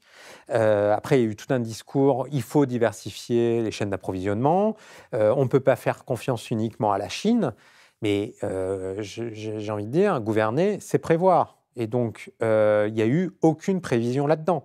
Parce que, soi-disant, ce n'était plus à la fonction politique de s'intéresser à l'économie et à l'industrie. Il fallait uniquement regarder la politique d'une manière comptable et répondant, soi-disant, aux sacro-saints demandes de Bruxelles d'un point de vue budgétaire. Donc, on s'est désarmé, et on s'est désarmé principalement idéologiquement. Et Macron est arrivé dans ce contexte-là, totalement à contre-pied, parce que, en fait, il a donné des pastilles de néolibéralisme dans le système, notamment d'un point de vue pour casser le modèle social, comme si c'était la formule magique pour permettre à ce que le système économique français continue ou subsiste en termes de compétitivité par rapport aux autres pays du monde. Mais en réalité, le décalage allait devenir de plus en plus important à ce moment-là, avec ce qu'on appelle le retour des empires aujourd'hui, le temps des prédateurs, donc ça c'est toutes les formulations. Aujourd'hui, les responsables économiques eux-mêmes se glorifient de ne cessent de parler de souveraineté économique, mais rien n'est plus faux dans le concret, dans la réalité des choses. C'est très très compliqué de remettre en place la machine, parce que l'État, en fait, réimpulse énormément de masse financière dans le financement de l'économie, tant par la Banque publique d'investissement que par les grands programmes de développement. France 2030, c'est des milliards qui ont été donnés à des intérêts privés, sans forcément conditionnalité de ces aides. On l'a vu là, de manière formidable, j'allais dire, à travers la commission d'enquête au Sénat, dont le rapporteur Fabien Gay, patron de l'Humanité, a posé toutes les questions au grand patron. Et donc là, il y a eu un ouvrage récemment, Le Grand Détournement, qui pointait ça. Mais c'est une politique ancienne, la fameuse dite politique de l'offre, qui a été instaurée dès François Hollande. Aujourd'hui, on voit bien qu'elle aboutit à une impasse, de mon point de vue en tout cas, et c'est pour moi la principale faiblesse aujourd'hui du pays. Il y a une autre faiblesse, je parlais d'énergie, c'est la question énergétique au regard du cadre européen. C'est-à-dire qu'en fait, en réalité, on s'est caché derrière son petit doigt, mais les intérêts allemands et français principalement étaient en fait divergents, ils l'ont été depuis très longtemps, et Emmanuel Macron, au lieu par exemple de s'adresser à une partie de l'Europe du Sud, par exemple, je pense à l'Espagne ou même à l'Italie. L'Espagne, pour des raisons idéologiques, il n'a jamais voulu faire affaire avec Zapatero et Sanchez, en gros des forces de gauche, et du côté en tout cas une certaine gauche, et du côté de l'Italie, ça n'a été que conflictuel depuis qu'il est arrivé au pouvoir en 2017. Voilà. Alors vous parlez de l'Espagne et de l'Italie, on a aussi un grand voisin qui est l'Allemagne, et on a vu une idée ressurgir qui semble, en tout cas pas effrayer Macron, qui c'est celui d'éventuellement partager le parapluie nucléaire français avec l'Allemagne. Pourquoi est-ce qu'il semble pousser autant dans cette voie ? Alors, En fait, ce qu'on appelle l'européanisation de la dissuasion nucléaire française, c'est une idée ancienne qui a été portée même parfois par, y compris sous Giscard, et même, je peux même remonter à une certaine conception du général de Gaulle par rapport à la dissuasion nucléaire, avec un préalable en réalité pour tous les spécialistes. Et j'en ai fait un article assez long dans ma newsletter au mois de juin dernier sur la dissuasion nucléaire. Bien évidemment qu'il ne s'agit pas de partager la décision et de partager ce qu'on appelle le bouton nucléaire, parce qu'en réalité, ça irait totalement à l'encontre de toute forme de dissuasion. Toute forme de dissuasion n'est liée qu'à l'imprévisibilité des acteurs et surtout à une sorte de confidentialité, d'ambiguïté par rapport au fait d'utiliser ou non l'arme atomique. Le fait d'instaurer toute collégialité par rapport à ça annule de fait le principe même d'une dissuasion. Donc, on n'est plus sur des discussions potentiellement de suppléer à la fameuse faillite potentielle du parapluie nucléaire américain sur l'Europe, depuis notamment l'arrivée de Trump. Il faut voir que c'était beaucoup de théâtre, déjà, le parapluie nucléaire américain en Europe. Hein. C'est des bombes laissées dans certains pays, enfin des bombes, des charges nucléaires laissées dans certains pays, de l'OTAN. En réalité, la question même du respect, ou en tout cas de l'efficacité du parapluie nucléaire américain, se posait là également depuis relativement longtemps. Effectivement, Emmanuel Macron, dès février, dans mon souvenir, dès février 2020, donc juste avant le Covid, posait déjà la question de cette proposition de partager, on va dire, un parapluie nucléaire avec l'Allemagne. À l'époque, c'était quelque chose qui était extrêmement marginal du côté allemand en termes de débat, qui n'avait pas du tout été récupéré à l'époque par les forces politiques allemandes. Et avec l'arrivée de Trump et toute l'agitation qu'il y a eu autour de ça, tout d'un coup, Emmanuel Macron on va dire, s'est engouffré dans la brèche et décide d'aller sur ce plan-là. Ce qui fait que la semaine dernière, une décision qui a été prise par Emmanuel Macron, il l'a dit d'ailleurs en Allemagne, je crois, il a expliqué que le Danemark pourrait aujourd'hui s'intégrer à la dissuasion nucléaire française. Donc c'est une nouvelle qui n'a pas du tout été commentée côté français. Ça ne fait débat nulle part, y compris du côté des forces politiques, de l'extrême droite à l'extrême gauche, de la droite à la gauche. Depuis qu'Emmanuel Macron a fait des propositions concernant la dissuasion nucléaire française, il n'y a aucun responsable politique majeur qui a tenu un discours sur la dissuasion nucléaire. C'est quand même assez sidérant de voir que, oui, d'un côté, on est dans une forme d'union nationale sur la dissuasion nucléaire, sauf que la conception de la dissuasion nucléaire est très liée au président de la République. Ce n'est pas propre à Emmanuel Macron. Hein. Mais ce qu'il faut savoir quand même, c'est que là, on est dans une situation très particulière. Et c'était tout l'objet de mon article. Déjà, d'une sorte de basculement de la dissuasion en général, avec en réalité des évolutions technologiques majeures, tant ce qu'on appelle les missiles hypersoniques que la question du changement de la guerre, ce qu'on appelle la guerre du futur, avec les essaims de drones, par exemple, qui fait que tout ça aboutit à amenuiser les questions de dissuasion, en réalité. Et donc, il faut réfléchir à une nouvelle stratégie en fait, nucléaire. Et donc ça, c'est des discussions qui ont lieu dans les cercles privilégiés et d'initiés. Mais derrière ça, c'est que, et ça c'était une des principales leçons de mon enquête que j'ai faite en mois de juin dernier, mois de juin dernier, c'est que en fait le non-dit de tout ça, c'est que plus on élargit le parapluie nucléaire français, qui était à départ fondé sur ce qu'on appelait, ce que les spécialistes appellent la juste suffisance, c'est-à-dire qu'en gros, la France n'a jamais voulu concourir à la course aux armements et parce qu'on n'allait pas avoir suffisamment de charges nucléaires par rapport à l'Union soviétique quand c'était encore la guerre froide et les États-Unis. Donc, en gros, on a toujours considéré que la France pouvait avoir suffisamment de menaces à actionner les forces nucléaires si on avait un minimum de charges nucléaires, en l'occurrence environ 300, un peu moins de 300 aujourd'hui.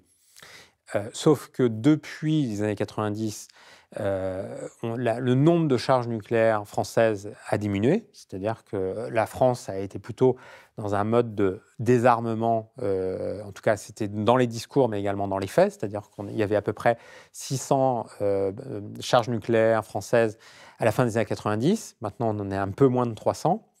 Et ce que tous les spécialistes savent, et c'est ce que j'ai relaté dans mon article, toujours accessible, c'est qu'en réalité, dans le cadre du parapluie nucléaire français, enfin, si on l'européanise, c'est-à-dire si, au-delà même des questions stratégiques et des débats stratégiques que cela pose, c'est-à-dire en gros, est-ce qu'il y a un cadre commun, une doctrine commune européenne sur un plan stratégique?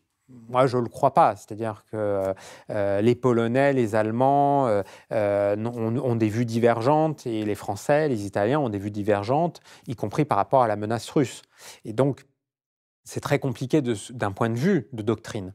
Mais d'un point de vue technique, l'élargissement de la dissuasion nucléaire à d'autres pays impliquerait en fait un réarmement, c'est-à-dire impliquerait une augmentation des charges nucléaires, c'est-à-dire le retour à une fabrication davantage de bombes nucléaires pour être crédible vis-à-vis des grandes puissances nucléaires qui sont les États-Unis, la Russie et bien évidemment la Chine, parce que dans le débat, tout le monde oublie la Chine, alors que ces dernières années, c'est la Chine en fait qui fait redémarrer à bas bruit la course aux armements. Dans ce cadre-là, moi j'ai interrogé différents spécialistes, à bas bruit, tout le monde dit en réalité qu'il faudrait, pour respecter le dessein ou la perspective d'Emmanuel Macron là, d'offrir, on va dire, une sécurité nucléaire à d'autres pays européens que la France stricto sensu, il faut en fait réarmer. Et tout ça, ça implique des financements, ça implique une question éthique fondamentale et politique, c'est-à-dire est-ce que la France veut s'engager dans un réarmement plus important, y compris nucléaire? Parce que jusqu'à présent, on était sur la juste suffisance. Donc, en réalité, on était dans une position où on était à la fois puissance nucléaire et on pouvait également faire la leçon au monde entier en ce qui concerne le désarmement ou la prolifération. Partir sur un autre mode, c'est toute une autre grammaire, y compris diplomatique, et donc ça implique un vrai débat politique, de mon point de vue, qui n'existe pas là à l'heure actuelle. Il y a un conflit qui occupe évidemment l'actualité depuis 2 ans, hein, c'est Gaza. Comment vous analysez les relations entre Macron et Netanyahou? Vous avez cité rapidement tout à l'heure, mais on peut peut-être creuser un peu de ce côté Bibi. Alors, donc ce qu'il faut savoir, c'est qu'en 2017, tout le monde l'a oublié, parce qu'en plus, c'était l'Union nationale derrière Emmanuel Macron, j'allais dire, à l'époque. Et donc, tout le monde a oublié que les 3 premières invitations d'Emmanuel Macron à Paris, c'est d'abord Vladimir Poutine, notamment à Versailles. C'était une idée d'ailleurs de François Fillon. Puis Donald Trump, avec la fameuse visite de la Tour Eiffel et le fameux défilé du 14 juillet. Mais juste après, ça a été Benyamin Netanyahou à Paris, notamment pour l'anniversaire malheureux de la rafle du Vel-d'Hiv. Et il y a un élément très important à cette visite de Benyamin Netanyahou à l'époque, parce qu'il y a eu une conférence de presse que tout le monde a oubliée, où à l'Élysée, Benyamin Netanyahou proposait quasiment un partenariat diplomatique avec la France, notamment en Afrique, et y compris sur les technologies et nouvelles technologies, en gros la cybersécurité, avec un ton très paternaliste.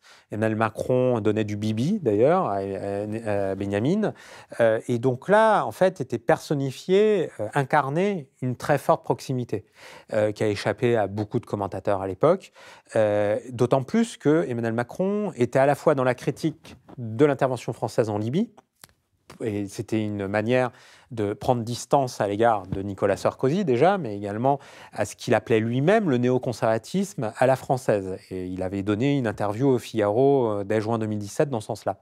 Donc il y a beaucoup d'acteurs, y compris traditionnellement en France, je pense à Hubert Védrine, à Jean-Pierre Chevènement, qui s'est senti très proche d'Emmanuel Macron à l'époque, pensaient qu'Emmanuel Macron, après quinquennat Sarkozy et le quinquennat Hollande, était sur une vue que tous ces gens-là qualifient de gaulo-mitterrandienne en termes de diplomatie. En réalité, tout ça ne sont que des mots, parce que dans mon livre L'Emprise, je l'explique bien. En fait, les débats du Quai d'Orsay, entre autres, mais des cercles diplomatiques français, des initiés diplomatiques, entre, on va dire, un néoconservatisme à la française, c'est-à-dire en gros apporter la démocratie par les armes, façon Bush junior, ou même Bush père, et de l'autre côté, le gaulo-mitterrandisme, c'est-à-dire une forme de réel politique. Aujourd'hui, ces deux modes-là diplomatiques sont dépassés, de mon point de vue, par rapport au monde actuel, avec la montée de la Chine, les tensions avec la Russie et le rôle des États-Unis aujourd'hui. Donc c'est toute une nouvelle grammaire diplomatique à avoir. Et Emmanuel Macron, là-dedans, on l'a présenté dans un premier temps comme gaulo-mitterrandien, parce qu'il avait changé d'optique, mais il y avait un axe dont il ne parlait jamais, c'est du conflit, ce qu'on appelle pudiquement le conflit israélo-palestinien. Il n'en parlait jamais, en fait. Jusqu'au drame de Gaza et au 7 octobre, personne n'évoquait, Emmanuel Macron lui-même, dans la diplomatie française, il n'y a eu aucune initiative politique et diplomatique de la France entre 2017 et 2023. Ça n'a cessé que d'alimenter le pourrissement de la situation d'un point de vue diplomatique et politique. La France n'a pas joué son rôle. On peut le déplorer que la France n'a toujours pas joué son rôle, notamment depuis le 7 octobre, puis ensuite par rapport au massacre actuellement à Gaza. Mais en réalité, ça fait depuis 2017 que la France ne joue plus son rôle. Pourquoi ? Parce qu'en fait, la grammaire, pour le coup, gaulliste ou post-gaulliste, c'est-à-dire celle de la politique arabe de la France, post-67, n'a pas du tout été repris par Emmanuel Macron. Au contraire. En fait, il continue d'être dans le fait de faire disparaître cette politique arabe, pro-arabe de la France, ce qui a été présenté comme une politique pro-arabe de la France.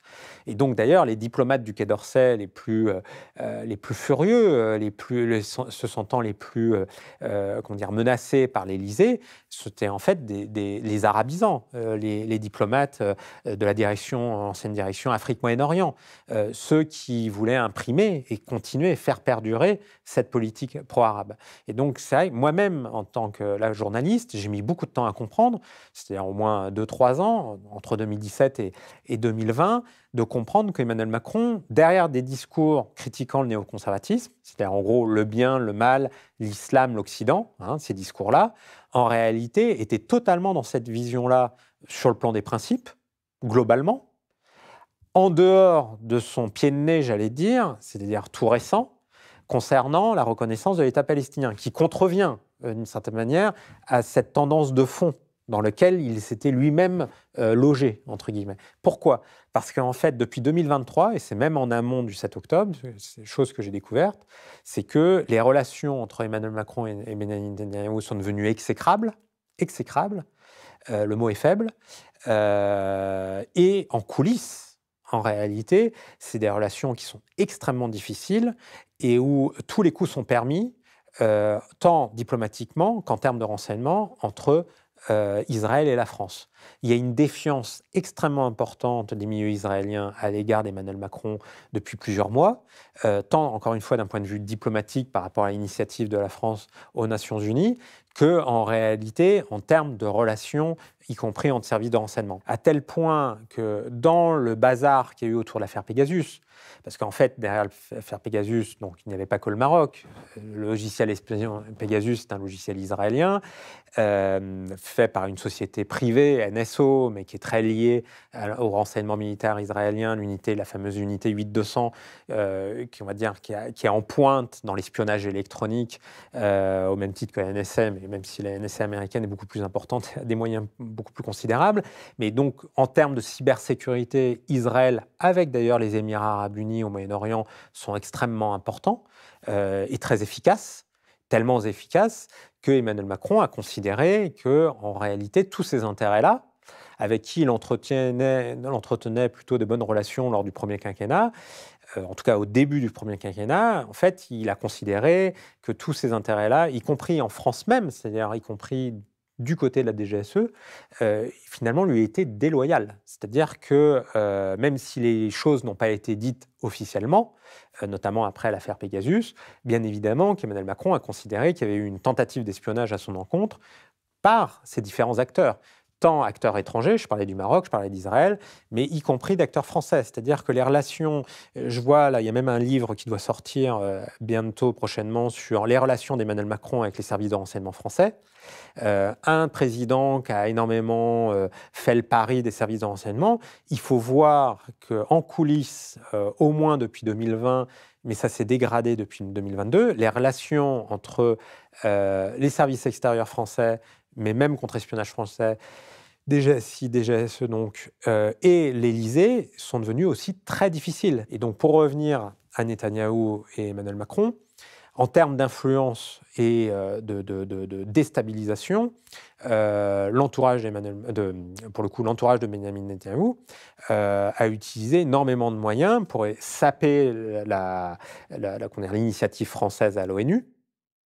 Ça passe par tout un tas de vecteurs, tant par des relais d'influence dans les médias français que par la question, y compris des réseaux sociaux. Donc la relation Netanyahou-Macron, c'est « je t'aime, moi non plus ». On est passé de l'amour en 2017 au désamour total.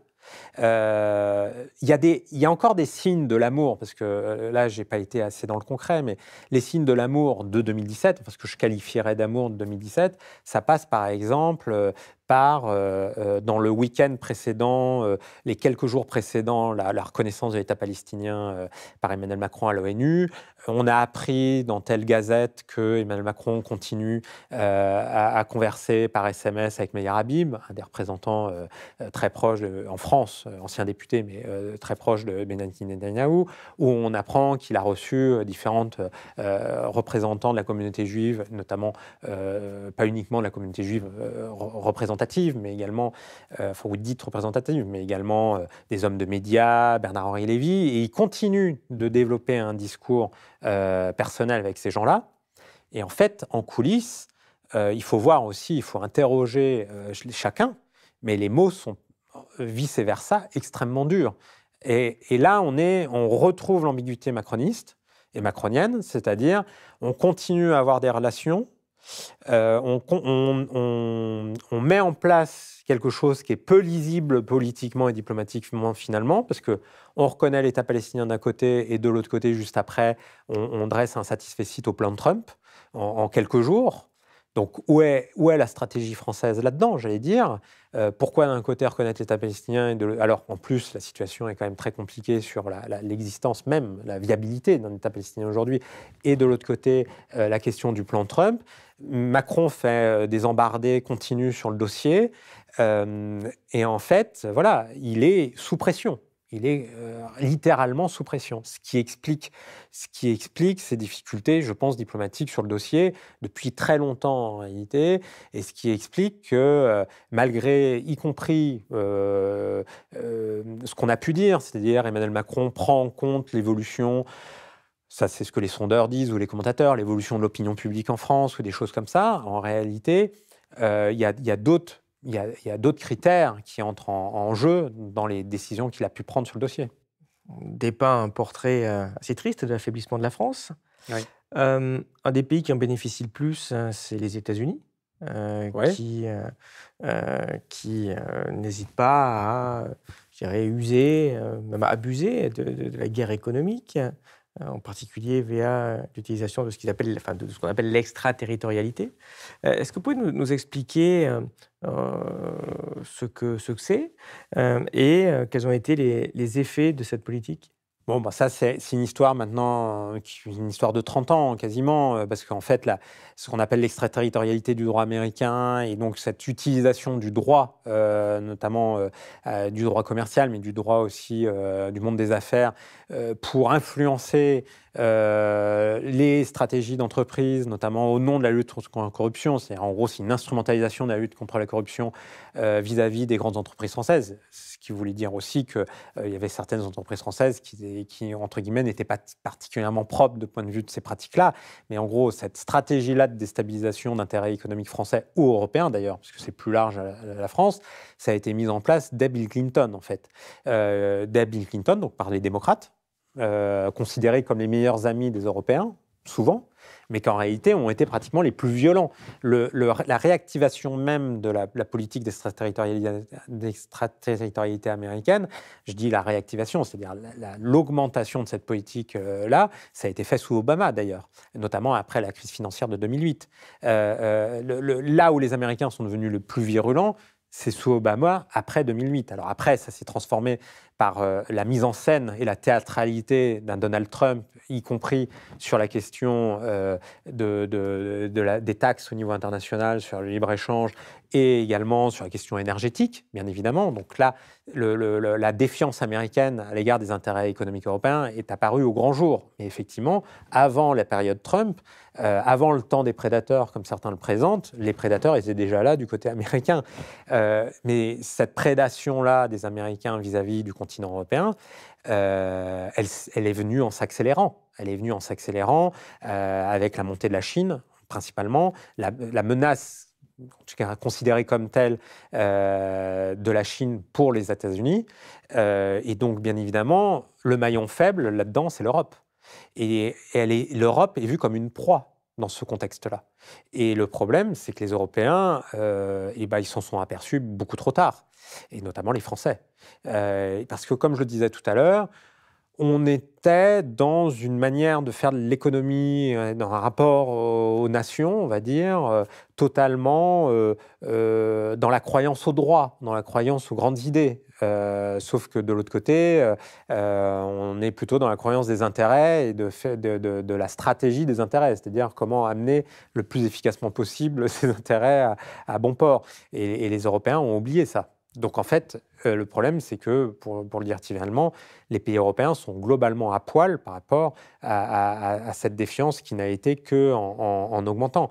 À tel point qu'il y a même des gens qui soutenaient un certain atlantisme, y compris sur le plan stratégique, et on parlait de la dissuasion nucléaire tout à l'heure, qui aujourd'hui, tant parmi des militaires, des gens qui même ont pu collaborer avec l'OTAN, je pense au général Vincent Desportes par exemple. Qu'on a reçu ici d'ailleurs. Voilà, et donc ces gens-là, finalement, ils sont dans une forme de désillusion par rapport à leur atlantisme, c'est-à-dire et en même temps, ils sont dans une désillusion, et en même temps, ils auraient dû alerter davantage, enfin pas eux, mais ça aurait dû alerter davantage les responsables politiques, parce qu'en fait, ça fait déjà quelques années qu'ils tirent la sonnette d'alarme sur l'aspect prédateur, finalement, des États-Unis vis-à-vis des intérêts européens. Parce que dans nos élites, on n'avait pas vraiment conscience de ça ? Non, je pense que les élites, c'est pas qu'ils en avaient conscience, enfin pas conscience, oui, ils en avaient pas conscience, mais en fait, on a à la fois des responsables politiques, toutes tendances confondues, qui sont dans une forme de fascination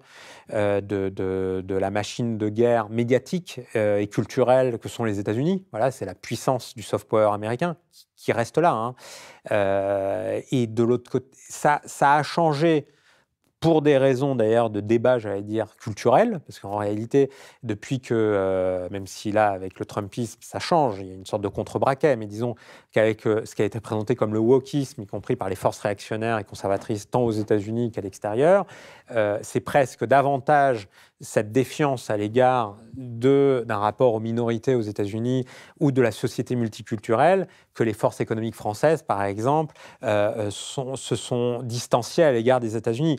Ce qui n'empêche pas les mêmes responsables économiques ou hauts cadres dirigeants de ces entreprises françaises d'accourir auprès de Trump. Je pense à M. Saadé, par exemple, qui a carrément été, donc patron de CMA-CGM, qui a carrément été se faire prendre en photo dans le bureau ovale, ou lors de la désignation, enfin de l'intronisation de Donald Trump, on a vu Xavier Niel ou Bernard Arnault se déplacer pour serrer la paluche, les paluches à Donald Trump, tout sourire, avec toutes les contradictions qu'il y a derrière, parce qu'en fait, LVMH est une société transnationale comme d'autres sociétés du CAC 40, et LVMH, en même temps, a une politique d'inclusion dans sa boîte, totalement à l'encontre des préceptes aujourd'hui de Donald Trump.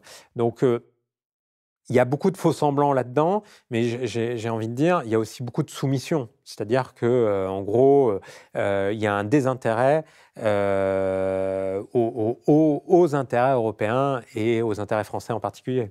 L'autre puissance dominante, c'est la Chine. Quelle stratégie les Chinois adoptent-ils pour justement renforcer leur domination ? Ça a été raconté par plein de gens aujourd'hui, mais l'aspect technologique et des matières premières énergétiques est premier dans la compétition internationale du côté des Chinois. Et c'est là où, à bas bruit, je pense que les Européens n'ont pas vu venir la Chine arriver. C'est que petit à petit, à force de développer des contrats commerciaux avec des échanges, j'allais dire de bons procédés, parfois par corruption d'ailleurs, mais avec des transferts de technologie, finalement les Chinois ont récupéré énormément de technologies par ces contrats commerciaux. Je pense notamment au nucléaire. Le fait d'avoir vendu quelques réacteurs nucléaires français en Chine, ça a permis à la Chine de rattraper son retard, et ça a été le cas sur le nucléaire comme sur plein d'autres secteurs. Et ça, c'est un élément que je parlais de soumission, mais je parlais également sur l'inconscience, c'est que cette génération politique française et européenne n'ont pas compris que l'Europe était devenue la périphérie du monde, en fait. Et que donc, ils se croient encore toujours au centre du monde, d'où, par exemple, les relents de discours sur la guerre froide. Moi, ce que j'ai dit, d'ailleurs, dans l'Emprise, je concluais le livre comme ça, dans la conclusion de l'Emprise en 2022, d'ailleurs, c'est pas que je prédisais l'arrivée d'une guerre en Europe, on était un mois avant le conflit en Ukraine, mais je disais, je disais que les marches de l'Europe, le pourtour européen et même l'Europe étaient en réalité dans une situation sécuritaire beaucoup plus importante qu'on pouvait le comprendre et le dire, parce que justement la guerre froide au sens stratégique du terme, c'est-à-dire en gros pour le coup en termes de dissuasion et notamment de dissuasion nucléaire, il était entre la Chine et les États-Unis. C'est en Asie qu'il y a la tension de guerre froide aujourd'hui. C'est pas en Europe. L'Europe devient la périphérie du monde, comme sous la guerre froide, les périphéries du monde, c'était l'Afrique, c'était l'Amérique du Sud, et où il y avait ce qu'on appelait les fameux conflits périphériques, où les grandes puissances qui étaient l'Union soviétique et les États-Unis pouvaient s'affronter par armes conventionnelles. Et donc, la grande surprise qu'il y a pu y avoir avec le retour des combats conventionnels d'État à État entre l'Ukraine et la Russie, en fait, s'explique d'une manière presque effrayante du fait de l'amenuisement, là pour le coup, de la tension de dissuasion nucléaire en Europe même. Si aujourd'hui la situation en termes de dissuasion nucléaire est très critique, avec certes pas un réarmement comme dans les grandes années de course aux armements, on est bien en deçà de la fameuse course aux armements qu'on a pu connaître sous la guerre froide, mais on n'a pas les mêmes technologies. Les puissances nucléaires n'ont pas à avoir des milliers et des milliers de têtes et d'ogives. On n'est plus dans ce cadre-là. Sauf que ce qu'il faut comprendre, c'est que la tension et la dissuasion nucléaire, le cadre de dissuasion nucléaire au niveau du terrain européen, est aujourd'hui très fragilisé. Tant par le fait que énormément d'accords internationaux sur la question nucléaire se sont retrouvés caducs, faute de négociations, faute aux Russes comme aux Américains, mais qu'en plus, les Européens ont là aussi, d'une certaine manière, totalement oublié d'anticiper cette question-là. C'est-à-dire qu'ils se sont, encore une fois, endormis sur le bouclier nucléaire américain sans comprendre que les priorités stratégiques américaines n'étaient plus en réalité l'Europe. Les priorités stratégiques américaines, donc notamment d'un point de vue nucléaire, décision nucléaire, c'est l'Asie. C'est la Chine. Si les Américains ont réarmé, en tout cas s'engagent dans le réarmement nucléaire, notamment en termes de développement de missiles hypersoniques, c'est vis-à-vis de la Chine. Parce que la Chine, en peu d'années, va arriver à plus de 1000 charges nucléaires, 1000 ogives, ce qu'ils n'avaient pas il y a encore une dizaine d'années. Et ça, c'est quelque chose qu'on ne veut pas voir en Europe. Parce que, encore une fois, on croit que le monde tourne autour de l'Europe, alors qu'en fait, ce que la plupart, même des sociétés européennes, ne veulent pas comprendre, c'est que le monde ne tourne plus autour de l'Europe. Revenons en France. Vous nous avez dépeint une réalité où on voit que la plupart des personnes dont on a cité sont des gens assoiffés de pouvoir. Mais on se rend compte que dès qu'ils ont du pouvoir, finalement, ils mènent des politiques qui n'arrêtent pas d'affaiblir la France, donc d'affaiblir la possibilité d'exercer vraiment du pouvoir.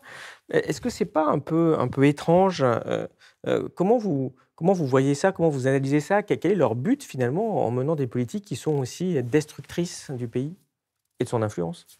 C'est une question insoluble. Je dirais plutôt, là où je me pose des questions, c'est je vais la contourner, votre question, ou en tout cas la décaler. Pourquoi les Français...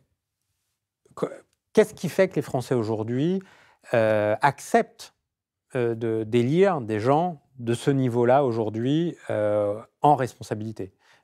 Comment on est abouti à un personnel politique en général, et ça va au-delà de la personne de Macron, parce que, encore une fois, c'est pas, pour le coup, c'est pas pour lui de faire un satisfecit, mais il est moins médiocre que d'autres, je suis obligé de le reconnaître, mais il y a quand même globalement un effet de bascule générationnelle et de médiocrité dans cette bascule générationnelle. Je ne dis pas que c'était mieux avant ou que les plus anciens sont bons, parce que les plus anciens qui restent aux manettes, on l'a vu avec François Bayrou ou avec, comment il s'appelle, avec M. Barnier, on voit bien qu'eux-mêmes étaient totalement dépassés par les événements. Donc ce n'est pas une question d'âge, mais c'est une question d'expérience et de rapport au monde. On a l'impression que les responsables politiques français sont totalement déconnectés vis-à-vis du monde, sont totalement dépassés. Et ça, à un moment donné, c'est une question qui se pose aussi par rapport à la responsabilité des Français par rapport à ça. C'est-à-dire que je constate que les Français sont devenus de plus en plus apathiques par rapport aux responsables politiques. Dans ce cadre-là, j'ai envie de dire, les Français, ils ont subi aussi une politique très dure des différents gouvernements successifs sous la Macronie, c'est-à-dire qu'il faut voir que le niveau de liberté publique dans le pays s'est effondré. Toutes les lois liberticides qui ont été passées, notamment depuis Nicolas Sarkozy, ça s'est renforcé sous François Hollande du fait, soi-disant, de la lutte contre le terrorisme, puis ensuite la répression de plus en plus importante à l'égard des mouvements sociaux, à l'égard tout simplement du droit de la presse, du droit de manifester, du droit aux associations. C'est quelque chose qui devrait inquiéter tout démocrate. Et toute personne qui a encore un intérêt à la chose publique dans ce pays. Et là, le problème, c'est que, pas les Français, mais les gens qui ont profession de s'intéresser à la chose publique, les professeurs d'université, les intellectuels, ce qu'il en reste, les journalistes, et tout simplement, ils sont pas là où il faudrait qu'ils devraient être, qu'ils soient.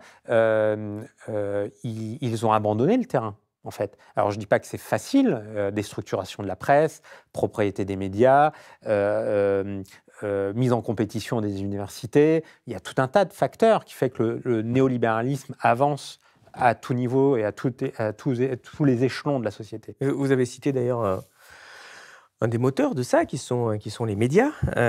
Et tous les sujets dont on a parlé depuis le début de cet entretien, on voit ils sont généralement très peu traités, voire pas traités du tout dans les médias.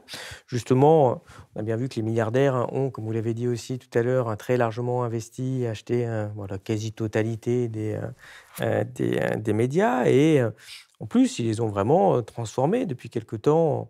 Donc leur machine d'information, machine de propagande médiatique qui devient même ridicule tellement qu'elle est poussée à l'extrême. Pourquoi ils font ça finalement? Quel est leur but?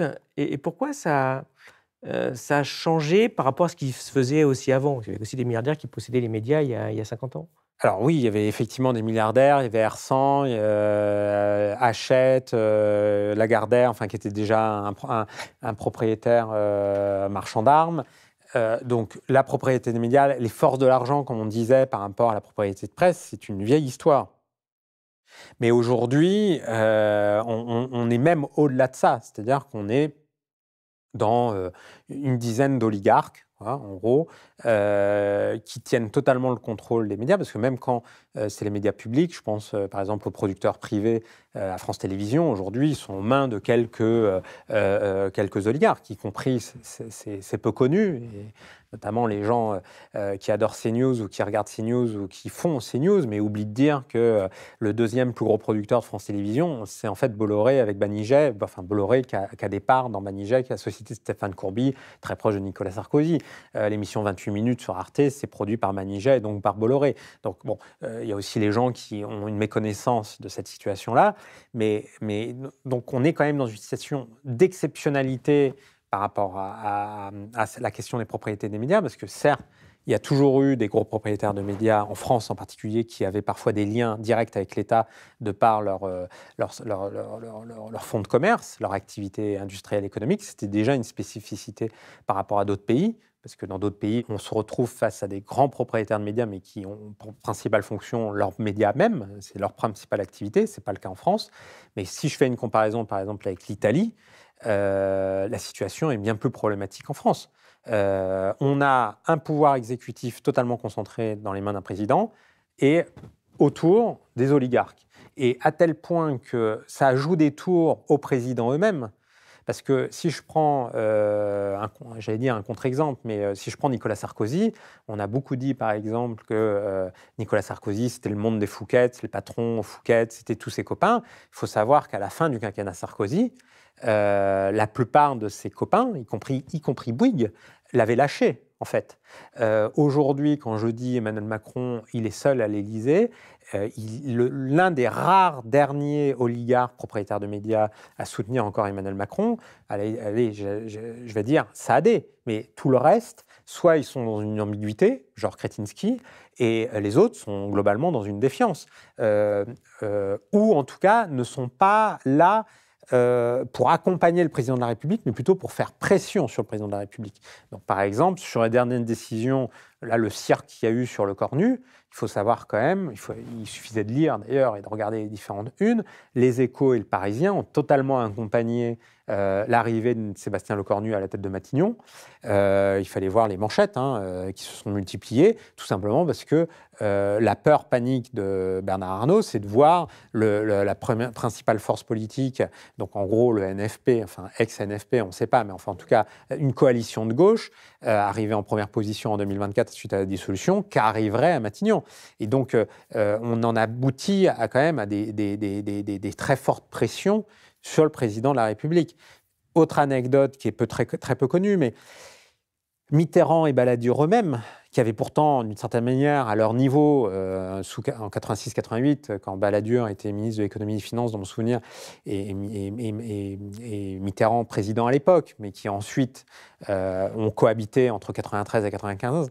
Là, peu importe les étiquettes, Mitterrand, Balladur, eux-mêmes, qui avaient pourtant créé la situation en permettant à Bouygues de récupérer TF1, ils s'apercevaient, 10 ans plus tard, du danger démocratique, ou plutôt politique, d'avoir une famille comme la famille Bouygues, propriétaire de TF1. Alors, on n'a pas pu aborder toutes les enquêtes que vous avez menées, mais en tout cas, vous pouvez les retrouver sur votre fantastique newsletter, dont on mettra le lien en description. J'ai envie de vous demander, est-ce que tout ce travail vous a valu des problèmes ou une mise à l'écart des médias ? Il y a plein de facteurs qui fait que... c'est-à-dire que, de toute façon, mon travail, c'est un travail assez factuel, d'enquête au long cours. Et donc, et par ailleurs, j'ai dérangé des intérêts sur plusieurs enquêtes, ça c'est vrai.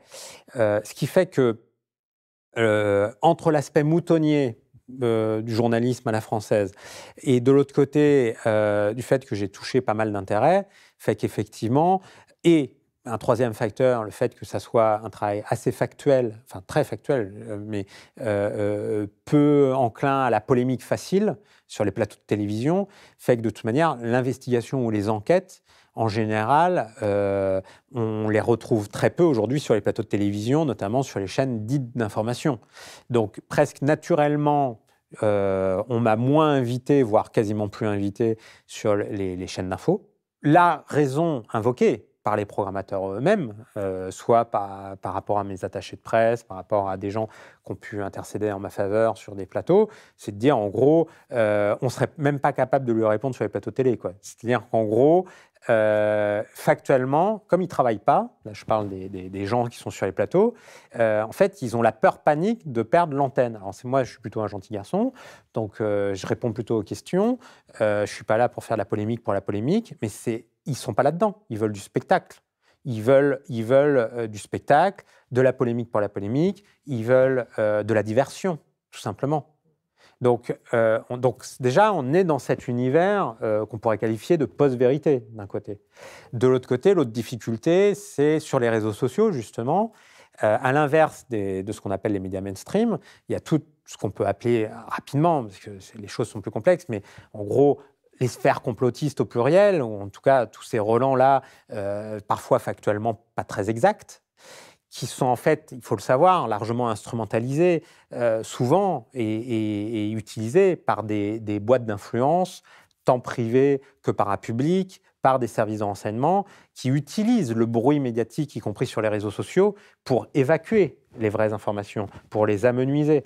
Donc en fait, je me retrouve, si je la fais très courte, entre les communicants qui bossent pour le CAC 40 ou pour la Macronie, pour aller vite, et en face, par les complotistes qui sont souvent, de mon point de vue, instrumentalisés par d'autres intérêts qui n'ont pas envie que la plus grande population ait accès aux informations soit les plus stratégiques, soit les plus précises sur la manière dont fonctionnent les pouvoirs, et le pouvoir français en particulier.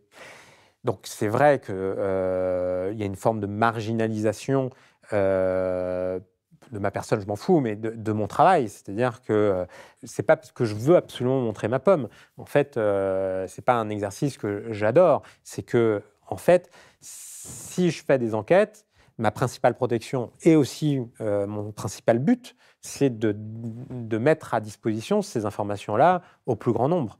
Et ce plus grand nombre aujourd'hui, tant par rapport à la fragmentation des réseaux et des canaux de communication que par le contrôle des médias de communication en général, contrôle et fragmentation fait que c'est très très difficile de diffuser de l'information. D'autant plus quand c'est des enquêtes et des informations qui ne vont pas forcément dans les idées reçues. Le problème là-dedans, c'est que ça pose une question principalement démocratique, parce que de plus en plus, les électeurs sont distanciés de la même information que ceux qui croient être les sachants. De fait, ça pose une question démocratique. C'est-à-dire, il y a ceux qui croient savoir, notamment dans les couloirs du pouvoir. Je dis croient savoir parce que généralement, c'est peut-être parfois les plus complotistes ou ceux qui se font le plus enfumer, d'ailleurs, en réalité.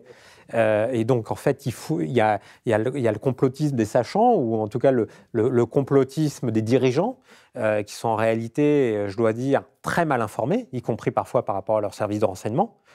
Et ça, c'est quand même relativement inquiétant dans un monde de plus en plus dangereux quand même en termes de déséquilibre qu'on peut constater. Et de l'autre côté, le fait que les électeurs n'ont pas totalement les moyens d'avoir un vote éclairé parce que, en fait, on est dans des logiques d'interférence vis-à-vis des élections de plus en plus importantes, tant par le poids de la communication que des manipulations, notamment par les réseaux sociaux, avec des boîtes privées derrière, hein, et des boîtes utilisées parfois même par des États étrangers. Et donc, voilà. Et ça, c'est une question qui pose énormément de questions pour le journalisme que j'essaye de continuer. Eh bien, nous arrivons à la fin de cet entretien. Merci beaucoup. Merci à vous aussi de l'avoir suivi. On est content de vous l'avoir proposé. En effet, c'est des choses qu'on n'entend pas dans les grands médias. Donc, c'est possible aussi que grâce à votre soutien, parce qu'il n'y a pas de milliardaire qui est derrière nous. Donc, n'hésitez pas à vous abonner, ou à nous soutenir, à faire des dons. Vous avez tout en description. Et donc, je termine par notre question traditionnelle. Qu'est-ce qui, selon vous, est connu de peu de personnes et qui mériterait d'être connu de tous ? Alors, c'est quelque chose c'est un sujet futur peut-être d'enquête de mon côté, que j'ai trouvé étonnant, parce que justement personne n'en parlait ou très peu de gens en parlaient. C'est le marché mondial des diamants, et notamment de m'apercevoir qu'il a fallu attendre 2023, voire 2024 même, pour que des décisions soient prises à l'encontre de la Russie sur le marché mondial des diamants. Pourquoi ? Parce que la Russie fait partie des grands acteurs producteurs de diamants, en réalité, principaux producteurs de diamants, et jusqu'en 2024, continuait à avoir un rôle sur ce marché-là. Il n'y avait pas de sanctions dites occidentales sur la question des diamants, alors que c'est quelque chose de crucial en termes de valeur, en termes de marché. Et donc là, il y a tout un pan de l'économie mondiale qui est finalement jamais évoqué, comme est très peu évoqué plus généralement la question des matières premières, notamment ce qu'on appelle les terres rares, ou plus généralement les matières premières, la bourse des matières premières. C'est un secteur, à mon avis, clé dans les prochaines années à comprendre, pour comprendre les soubresauts politiques et géostratégiques entre les grandes puissances. Voilà.